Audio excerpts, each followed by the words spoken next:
Tragedia della Marmolada, trovati oggi i corpi di altri 2 escursionisti sotto i detriti della frana di ghiaccio, per ora non riconosciuti, le vittime salgono a 9.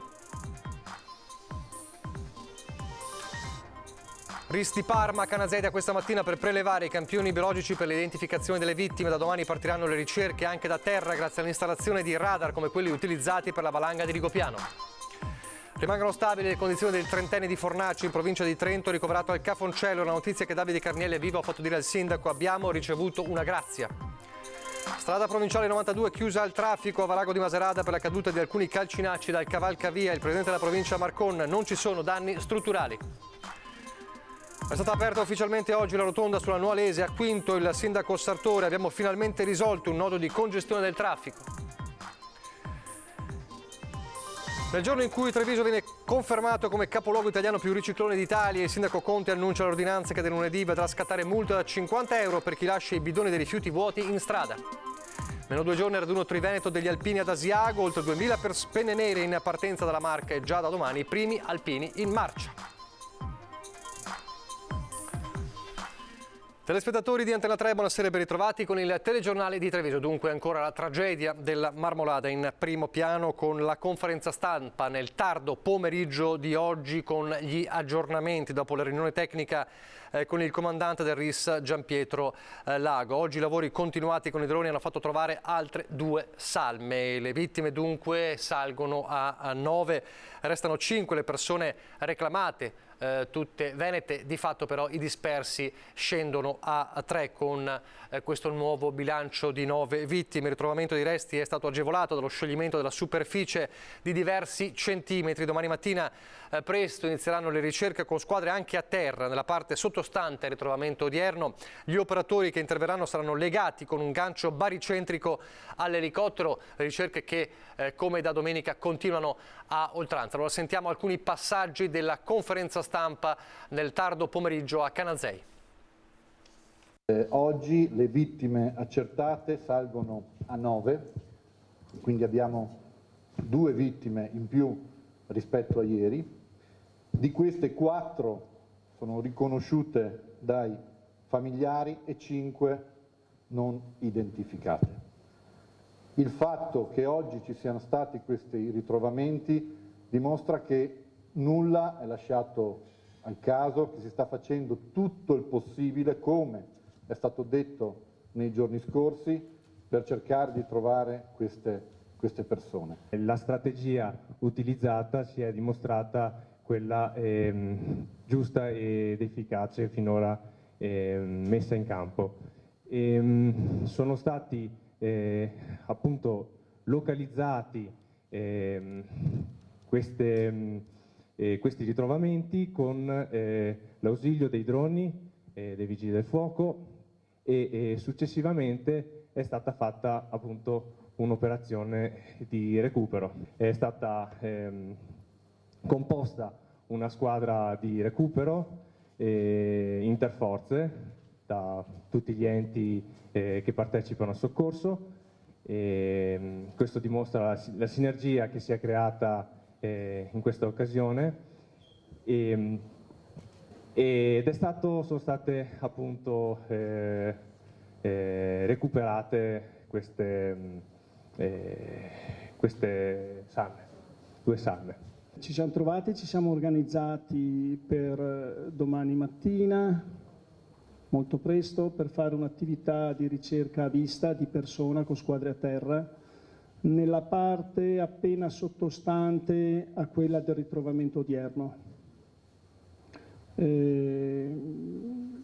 Garantiremo per questa operazione tutta la sicurezza possibile, anche con l'ausilio, come già detto, di tecnologia a monte, vicino al pezzo di ghiacciaio ancora rimasto pendente, e con un monitoraggio e una comunicazione per un eventuale movimento di quel pezzo pendente immediata.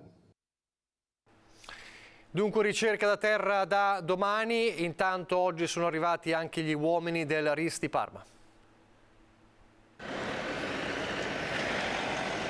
Mentre la Marmolada restituiva nuovi resti in Val di Fassa, arrivavano i carabinieri del reparto investigazioni scientifiche. Il loro compito, affidato dalla Procura di Trento, eseguire indagini biologiche sul materiale genetico prelevato, compararlo poi con il DNA presente su altri oggetti delle persone ad oggi ancora disperse con quello dei parenti giunti a Canazei per ritrovarle. Sull'altro fronte, quello del monitoraggio del ghiacciaio sulla montagna, per rilevare altre condizioni di instabilità che potrebbero ulteriormente compromettere le ricerche, da ieri sono operativi i radar usati a Rigopiano. Arrivati su richiesta della Protezione Civile Nazionale, questi strumenti altamente sofisticati sono già stati posizionati all'interno della massa di ghiaccio nella parte più alta, quella ritenuta ancora instabile. I 2 radar interferometri sono operativi da ieri, fino ad ora non hanno registrato movimenti. Da domani consentiranno la ripresa delle ricerche da terra, che si aggiungeranno al lavoro dei droni. Per i movimenti improvvisi invece è stato installato anche un radar Doppler. Restano interdetti all'accesso, se non al personale, i sentieri, che sono costantemente monitorati da Polizia Locale di Canazei e dal Corpo Forestale nel versante nord con la Forcella Marmolada. Il divieto interessa anche gli alpinisti che risalgono la parete sud-ovest. Per i trasgressori è pena la denuncia. Nelle foto diffuse in queste ore le primissime immagini della montagna poco dopo il crollo del Saracco, ripresa dall'obiettivo del soccorso alpino. E quando si fanno le operazioni, contestualmente a quello che è in termini di tempo la possibilità proprio di fare più cose insieme, si cerca anche di fare delle foto, di documentare quelli che sono tecnicamente definiti gli atti irripetibili, perché poi possono risultare importanti nelle fasi successive, in questo caso per il riconoscimento delle salme o appunto proprio per il riconoscimento delle persone che sono finite in ospedale. E proprio a bordo di Delta Eco è stato avvistato il corpo del paziente, poi tratto in salvo e ora ricoverato al Cafoncello di Treviso. Avevamo individuato dei 4 superstiti sopra la superficie della neve, del ghiaccio, e uno di questi era appunto quello di cui ci siamo occupati, il ragazzo che è stato poi intubato e portato a Treviso dall'equipaggio di Delta Eco. Intanto a Canazei, sabato, giorno in cui il vescovo di Vicenza e l'arcivescovo di Trento celebreranno una messa in ricordo delle vittime, sarà giorno di lutto cittadino. Bandiere listate a lutto e un momento di raccoglimento cui però non farà seguito il suono delle sirene. Oltre al rumore degli elicotteri che si levano in volo, ci sono le prime parole di una sopravvissuta a rompere il silenzio di queste ore. Ti amo, Tommaso, sempre e per sempre. Alessandra Camilli, 51enne di Schio, ora ricoverata a Trento, le ha affidate a Facebook per il suo Tommaso Carollo, una delle 4 vittime accertate. Sto malissimo ma sono viva, grazie a tutti di essermi vicino, si legge in un secondo messaggio. E adesso la Procura di Trento, la prevedibilità dell'evento è esclusa, non c'è. Noi apriamo tutte le porte che abbiamo davanti per verificare cosa è successo e ricostruire il fatto. L'ha detto il procuratore capo di Trento, Sandro Raimondi, sull'inchiesta per disastro colposo aperta, come sapete, in seguito al disastro della Marmolada. Sentiremo persone, ha detto, vedremo filmati e coinvolgeremo il mondo scientifico per fare prove, per capire dal punto di vista idraulico come mai c'era questa grossa massa di acqua, ha aggiunto il procuratore. Abbiamo sentito nelle parole del soccorritore, dell'esponente del soccorso alpino intervistato da Tiziana Bolognani oggi a Canazei, il riferimento al sopravvissuto che è stato identificato ieri, ricoverato al Cafoncello, Davide Carnielli. Rimangono stabili, seppur gravi, le condizioni del 30enne di Fornace in provincia di Trento. Intanto proprio nel suo paese si dice è un miracolo e lo aspettiamo a casa. La situazione è comunque delicata, ma c'è stato veramente un qualcosa di miracoloso. Da Fornace, comune alle porte di Trento, il sindaco Mauro Stenico non esita a parlare di miracolo per la vita risparmiata dal crollo in Marmolada del 30enne Davide Carnielli, che è anche consigliere comunale nella sua comunità. Dato per disperso, poi il timore che fosse addirittura tra le vittime, infine il riconoscimento in ospedale grazie alle foto che il governatore Zaia ha fatto scattare dai sanitari mostrandole ai familiari.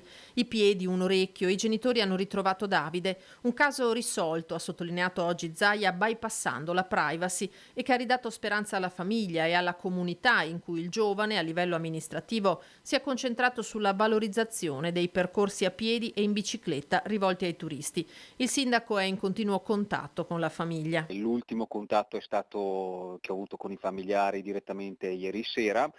Certo, la notizia del suo riconoscimento è stata una notizia di giubilo per tutta la comunità e anche per l'amministrazione comunale di Fornace, di cui lui fa parte come consigliere, fra l'altro, e bisogna in questo momento rimanere in attesa. Ricoverato nella rianimazione della neurochirurgia, il quadro clinico di Davide è complesso ma stabile. Siamo tutti vicini a Davide, alla famiglia, e siamo vicini con la preghiera soprattutto, perché speravamo fin dal primo momento in un miracolo. Una grazia qui c'è stata, perché non mi sento di esprimerlo con altre parole, e attendiamo il suo ritorno in Consiglio Comunale. Il posto suo ovviamente c'è, verrà conservato, e che passi un mese, che passi un anno, che passino 6 mesi, questo non ha nessuna importanza. Non appena sarà pronto possiamo accoglierlo volentierissimamente fra di noi e con grande felicità.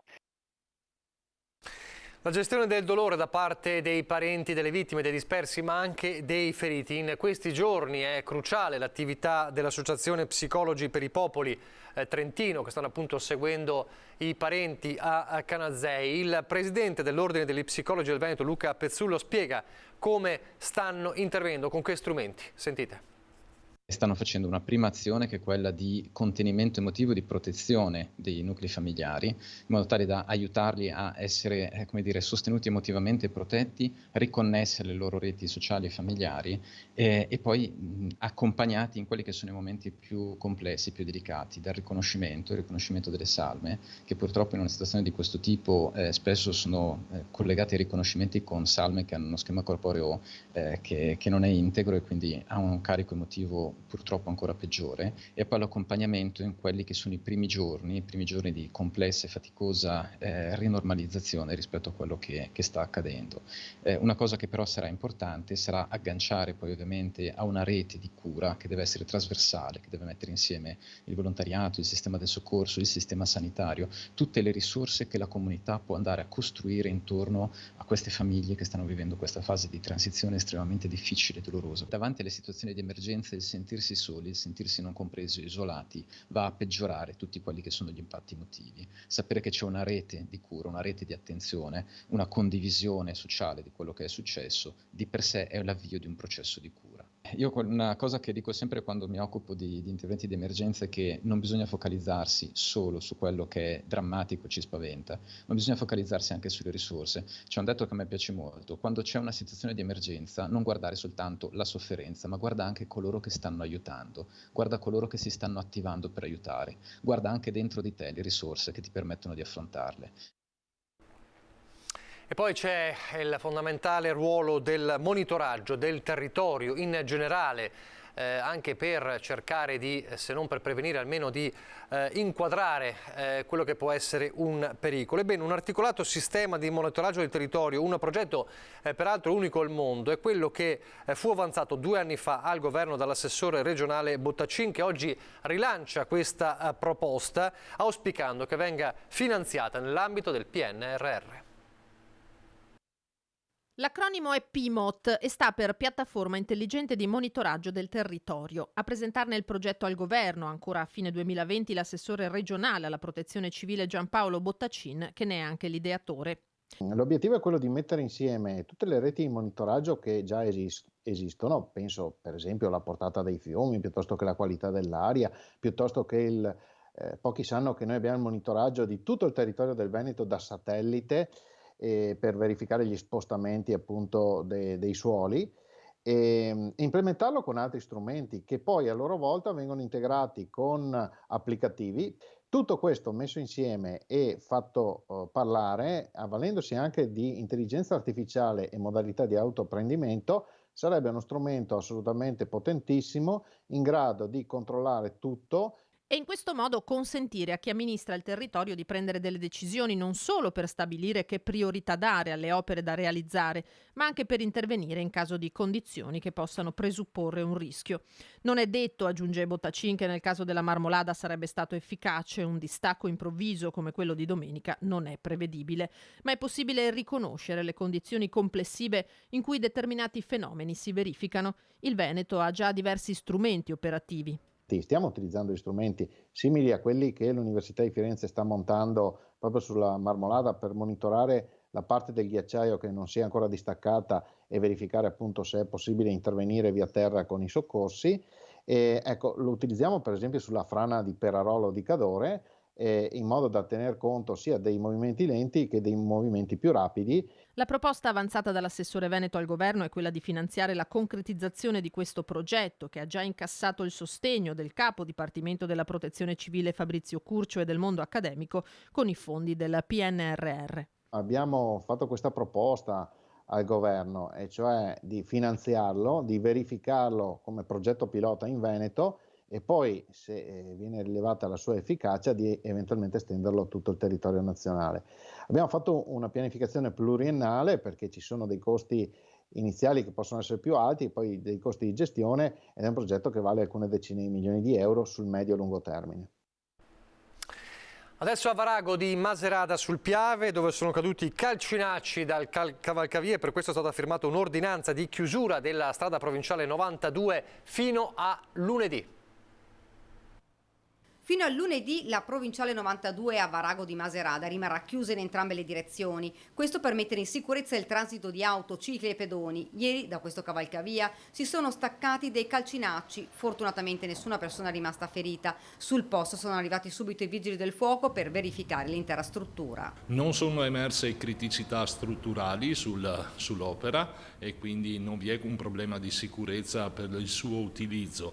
Vi è da mettere in sicurezza eventuali transiti oggi di auto piuttosto che pedoni o cicli, distaccando, facendo il disgaggio delle parti ammalorate e poi provvedere alla rimessa in pristino. Appena abbiamo saputo la notizia, siamo intervenuti immediatamente, ha spiegato il presidente Marcon, e gli addetti ai lavori si sono messi già in moto per sistemare l'opera. Il distacco di queste velette laterali al ponte sono dovute ad una causa chiara, il tempo. Mi dicono che la causa è la ruggine che si forma sui ferri laterali, che non compromette, ribadisco, l'integrità della struttura, ma gonfia e fa scoppiare i rivestimenti cementizi. I ponti sono costantemente monitorati e controllati, continua il presidente della provincia. Dopo la tragedia del ponte Morandi era stata fatta un'indagine sulla salute delle strutture in provincia di Treviso. Non sono emerse criticità in alcun ponte, in alcuna infrastruttura della provincia di Treviso. Cose che succedono e sulle quali insomma stiamo intervenendo. Certo, continua Marcon, fondamentale è provvedere alla manutenzione. Sono cose che succedono nel ciclo di vita di alcune opere, poi bisogna fare delle manutenzioni. Forse avere avuto le opportunità di avere qualche risorsa in più nel passato ci avrebbe consentito di intervenire in prevenzione e non in emergenza, così è. Se i lavori dovessero terminare prima di lunedì, la provinciale verrà riaperta. Una strada chiusa a Maserata, una rotonda invece aperta a Quinto di Treviso. Il nodo è quello del traffico sulla Noalese. Gli ultimi lavori nella mattinata e questo pomeriggio la rotonda sulla Noalese a Quinto è stata aperta ufficialmente. Soddisfatta l'amministrazione comunale per un'opera attesa che ha l'obiettivo di allentare la morsa del traffico e rallentare la corsa delle auto. Finalmente sarà un nodo di congestione risolto, perché il traffico numeroso che circola in questa statale, diciamo che veniva parzialmente paralizzato dal semaforo. Adesso con la rotonda avremo maggiore sicurezza e sicuramente un traffico più scorrevole. Lavori che sono durati qualche mese, i disagi non sono mancati per i cittadini tra camion, ruspe e deviazioni, una polemica sollevata da qualcuno che è terminata con tanto di denuncia da parte del sindaco. Si sta lavorando per migliorare il paese, non certo per fare polemica, e quindi vabbè, qualcuno è stato querelato perché ha usato parole forti alludendo che ci fossero delle tangenti sotto a tutto questo, e questo non è corretto. Se si fa della critica deve essere costruttiva, non certo così strumentale. Polemiche a parte, questa rotonda, che si trova in una strada ad alta densità di traffico, 22.000 veicoli al giorno, ha anche un altro fondamentale obiettivo. Dovrà servire proprio da rallentamento, perché Il semaforo era sicuro, la strada era in sicurezza finché le 12 ore in cui funzionava il semaforo. Poi dopo il resto del tempo chiaramente l'incrocio ha visto anche parecchi incidenti. Se quest'opera è terminata, un'altra sarà ultimata in meno di un mese. A breve sarà finita anche la rotonda di via San Cassiano e anche quella sarà un importante traguardo, perché lì invece abbiamo visto parecchi incidenti con parecchie persone ferite, quindi finalmente andremo a mettere in sicurezza un'altra importante arteria. Pochissimi istanti di pubblicità, poi parleremo di ambiente.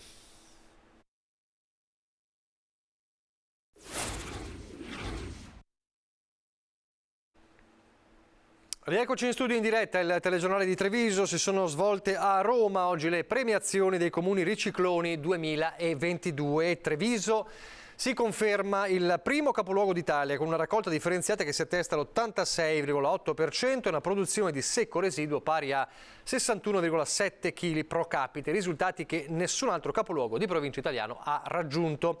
Anche Vedelago si conferma per il quarto anno consecutivo il migliore tra i comuni veneti, sopra i 15.000 abitanti. Al secondo posto troviamo Preganziol e al terzo Paese Masera è stato premiato come primo comune nella categoria tra 5 e 15.000 abitanti. Seguono Altivole e San Zenone degli Ezzelini, rispettivamente al secondo e al terzo posto. Infine, nella categoria dei comuni veneti più piccoli, sotto i 5.000 abitanti, vince Monfumo al primo posto davanti a Possagna. Proprio nel giorno in cui Treviso si conferma il capoluogo italiano più riciclone, anche nel 2022, arriva l'annuncio da parte del sindaco Mario Conte di un'ordinanza in materia di decoro urbano. Il primo cittadino, tuttora in isolamento per il Covid, ha firmato infatti un provvedimento che entrerà in vigore da lunedì per impedire che i bidoncini della raccolta differenziata vengano lasciati per troppo tempo in strada. Sentiamo le sue parole. Ma sono sempre più numerose le segnalazioni che ci arrivano da parte dei cittadini che si lamentano dell'abbandono dei bidoncini da parte di alcuni cittadini che o se li dimenticano o hanno preso la cattiva abitudine di lasciarli costantemente lungo il marciapiede fuori dalle abitazioni. Questa cosa, in un periodo tra l'altro così caldo, ha evidenziato tutta una serie di altri problemi. Oltre al cattivo odore, attira anche insetti, in alcuni casi ratti, e quindi ho sottoscritto, ho firmato proprio questa mattina un'ordinanza che obbliga i titolari dei bidoncini, quindi tutti noi, a ritirare il proprio bidoncino entro le 24 ore dalla raccolta dei rifiuti. È un'ordinanza di senso civico, di decoro della città. Chi invece decidesse di andare avanti con questa cattiva abitudine di lasciare fuori il bidoncino verrà prima richiamato, poi sanzionato con una multa da 50 euro e proprio nella peggiore delle ipotesi verrà anche ritirato il bidoncino e quindi l'utente dovrà poi fare richiesta contarina con l'ulteriore costo per farsi restituire il bidoncino. Però, ripeto, chi si comporta normalmente non deve temere alcun risvolto. Lutto nel mondo della curia trevigiana e non solo per la morte di Don Diego Semenzin, spentosi a 87 anni nella casa del clero di Treviso, nato a Volpago del Montello, ordinato sacerdote nel 1961, è stato tra l'altro parroco di Arcade, cappellano a Meolo, vicerettore del seminario vescovile di Treviso, direttore dell'ufficio scuola diocesi di Treviso, per tanti anni insegnante al liceo scientifico Da Vinci di Treviso. I funerali presieduti dal vescovo Monsignor Michele Tomasi saranno celebrati sabato alle 10 nella chiesa parrocchiale di Volpago del Montello. Torniamo a parlare di alpini. Ci hanno infangato per settimane senza prove. La rabbia del numero 1 delle penne nere italiane, Sebastiano Favero, dopo che la Procura di Rimini ha chiesto di archiviare l'unica denuncia presentata sul caso molestia. L'abbiamo raccontato ieri. Le penne nere non sono disposte a dimenticare in fretta quanto accaduto. Sentiamolo. È chiaro che noi siamo dalla parte di chi eventualmente viene offeso. Su questo io sono stato chiaro fin dall'inizio, però ecco, dall'altro lato i fatti devono essere fatti. E quando si parla di molestie e quando si parla di certe azioni, quelle molestie e quelle azioni devono esserci concretamente ed essere dimostrate. Non è sufficiente dire senza provare. Quello noi non lo potremo mai e poi mai accettare. I fatti prima di tutto, e i fatti, ribadisce il numero 1 degli alpini, si riducono a una richiesta di archiviazione per l'unica denuncia presentata sul caso molestia alla Dunata di Rimini. richiesta della stessa procura per l'incapacità di individuare i presunti molestatori in base agli elementi raccolti. Una decisione, quella dell'archiviazione, che spetterà al GIP. Intanto gli alpini vogliono lasciarsi alle spalle una pagina che li ha inevitabilmente danneggiati, ma non sono disposti a dimenticare.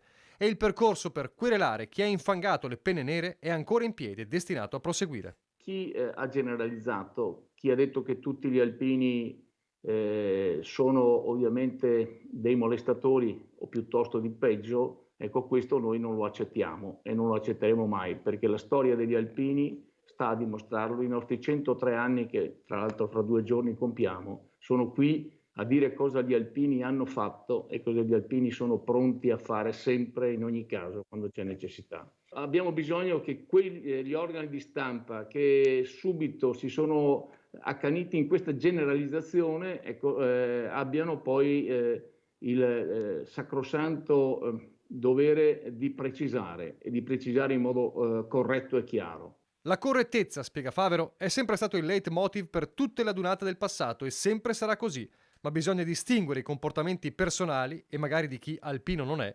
dall'associazione stessa.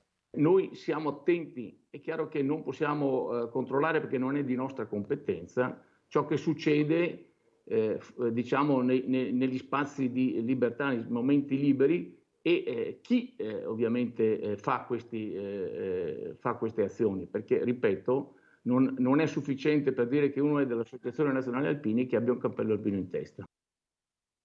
C'è voglia di dimenticare, c'è voglia di fare festa, perché ormai mancano 2 giorni al raduno Triveneto degli alpini ad Asiago, la Triveneta, con poi il clou che sarà domenica, lo sfilamento delle penne nere che Antenna 3 come sempre seguirà in diretta. Allora gli ultimissimi preparativi in un Asiago già imbandierata, li sentiamo come ieri sera dal nostro Ferdinando Garavello proprio ad Asiago. Ferdinando. Buonasera anche ai nostri telespettatori. Siamo ad Asiago, siamo nel centro storico di Asiago, c'è sempre più gente, si sta avvicinando il momento del raduno del terzo raggruppamento, la Dunata Triveneta degli Alpini. Gli alpini non stanno più nella pelle, siamo con Giuliano Rebeschini del comitato organizzatore del raduno, insomma ormai ci siamo, dai. Ormai ci siamo, sì. Possiamo dire che finalmente siamo arrivati alla fine. Siamo tutti pronti per ospitare tutti gli alpini e anche gli amici degli alpini che vorranno partecipare a questo nostro evento. Purtroppo l'evento è stato ritardato di 2 anni perché il 2020 era stato organizzato già tutto. Causa Covid abbiamo dovuto spostare di 2 anni questo nostro raduno. Perché bisogna ricordare che nel 1920 è stato fatto il primo raduno nazionale sul Monte Ortigara, dove c'è la famosa colonna Mozza, per non dimenticare, ed è stato fatto ripeto, il primo raduno nazionale. Quindi si celebra oggi, in questi giorni, il centenario di quel raduno. Noi ci saremo sabato mattina per seguire la celebrazione in Ortigara, poi saremo naturalmente in diretta in edizione quasi straordinaria sabato sera per seguire tutti i cori, tutto il colore dall'altopiano, e domenica mattina con una lunghissima diretta sulla sfilata, sullo sfilamento qui ad Asiago, quindi parte il conto alla rovescia. Vi ricediamo la linea, buona serata.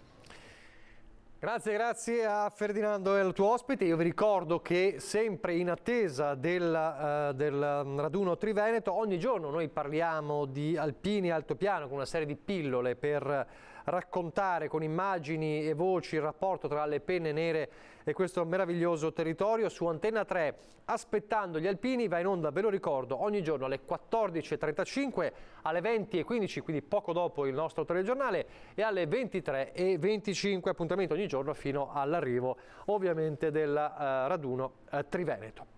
Un aiuto a chi è sempre pronto ad aiutare gli altri, così Fassaborto l'ha consegnato oggi alla Protezione Civile di Spresiano un nuovissimo pulmino. Si tratta di un Fiat Ducato omologato per 9 persone, attrezzato con rampa posteriore idraulica per l'accesso di persone in carrozzina, che sarà usato per il trasporto di persone non autosufficienti. Il sindaco Marco Della Pietra, soddisfatto, dice si tratta di un gesto significativo per tutta la comunità.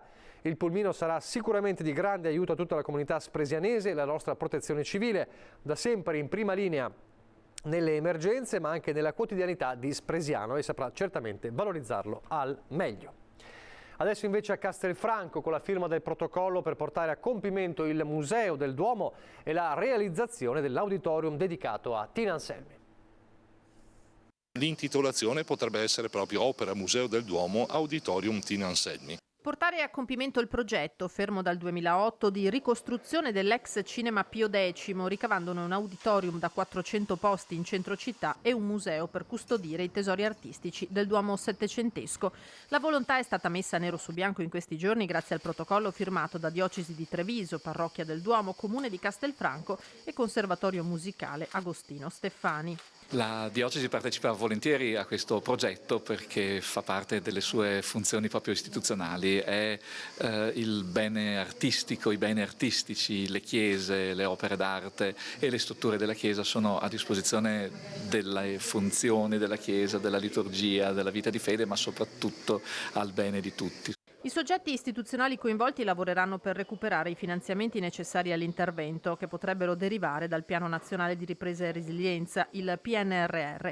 Prioritariamente interessato alla realizzazione dell'auditorium il Conservatorio cittadino. Questa iniziativa si pone in sinergia con il progetto di Cittadella della Musica e fa leva sul valore pubblico dell'istituzione culturale del Conservatorio come volano per il territorio, per la crescita culturale. Il nostro auditorium, che era pensato nella sede per la quale abbiamo avuto un finanziamento di 10 milioni di euro, per il momento rimarrà in sospeso e valutiamo assieme a questa sinergia con Diocesi, Parrocchia e Città di Castelfranco di sfruttare questa opportunità. Opere d'arte, archivio storico, antichi testi musicali dovrebbero invece trovare posto nel Museo del Duomo, la cui realizzazione si interruppe, come per l'auditorium, con la crisi economica iniziata nel 2008, ma l'obiettivo di arrivare al suo compimento non è mai stato accantonato. Il progetto è partito molti anni fa per iniziativa di un grande mio predecessore, Monsignor Lino Cusinato, che devo ringraziare pubblicamente. Ha avuto l'intuizione di convogliare in un centro appropriato tante opere preziose del nostro Duomo. Con questa dichiarazione di intenti, questa voglia di collaborazione, io credo che qualche opportunità la si possa anche reperire. Tentar non nuoce. Ed è tutto per questa edizione, vi lascio le previsioni del tempo, grazie per averci seguito e arrivederci.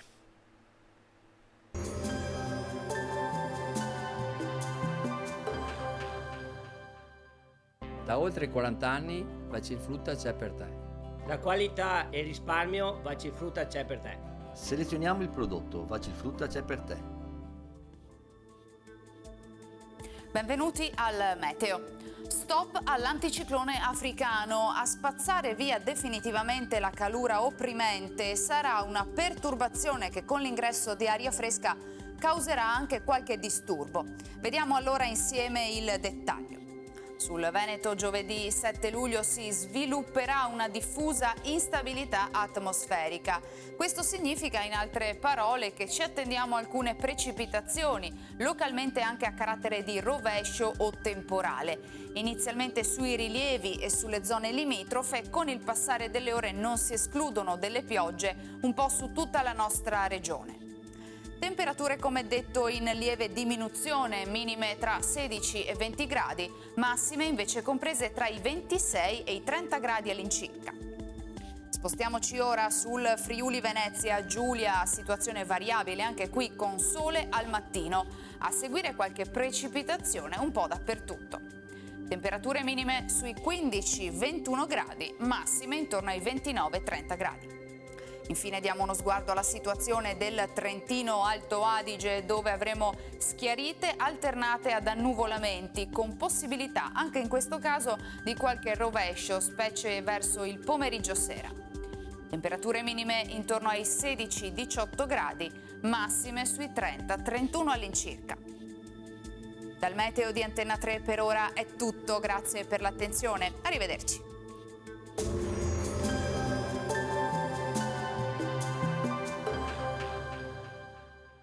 Da oltre 40 anni Bacifrutta c'è per te. La qualità e il risparmio Bacifrutta c'è per te. Selezioniamo il prodotto, Bacifrutta c'è per te.